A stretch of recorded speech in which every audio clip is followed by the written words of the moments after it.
इन दिनों Indian products काफी चर्चा में हैं। वजह है कई भारतीय उत्पादों में पाए गए कैंसर पैदा करने वाले केमिकल्स, एथिलीन ऑक्साइड की मौजूदगी, जिसके बारे में बहस लगातार चल रही है।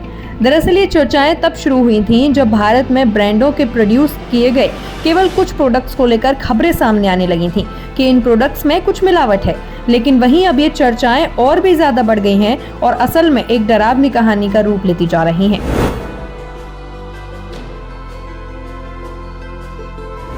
पिछले कुछ सालों में यूरोपीय संघ को कथित तौर पर हमारे देश से जुड़े लगभग 527 आइटम्स मिले हैं, जिनमें कैंसर पैदा करने वाले केमिकल्स हैं, जिनमें भारत भर में मशहूर कुछ फेमस ब्रांड शामिल हैं, जिनका नाम सामने आते ही मार्केट में हलचल मच गई और बहस छिड़ने लगी। लेकिन यूरोपियन का कहना है कि हमारे फूड सेफ्टी ऑफिसर्स ने सितंबर 2020 से इस पर जांच करना शुरू कर दिया था, जो कि अप्रैल 2024 तक चला।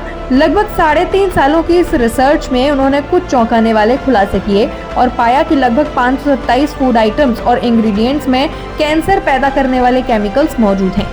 टाइम्स नाउ न्यूज की एक रिपोर्ट में बताया गया कि फूड एंड फीड के लिए रैपिड अलर्ट सिस्टम ने इस चिंताजनक मामले के बारे में आवश्यक जानकारी का खुलासा किया है। इसमें मेंशन किया गया है कि जड़ी बूटियां, मेवे, मसाले, डाइट स्पेसिफिक फूड्स, तिल, मसाले और बहुत सारे 527 प्रोडक्ट्स की लंबी लिस्ट है।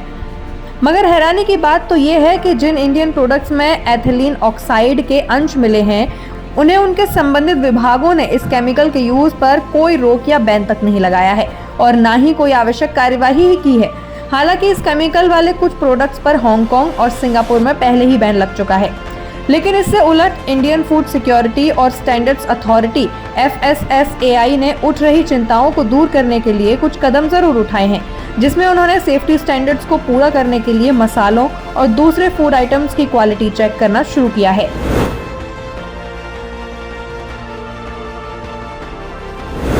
एथिलीन ऑक्साइड एक कलरलेस फ्लेमेबल केमिकल गैस के फॉर्म में पाया जाता है और पेस्टिसाइड के रूप में यूज किया जाता है।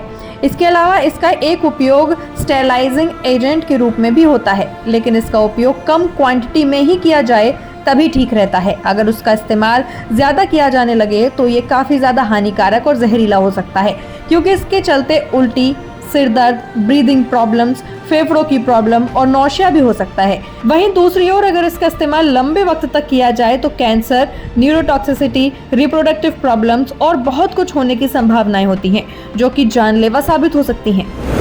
Bureau report, Bharat Shri.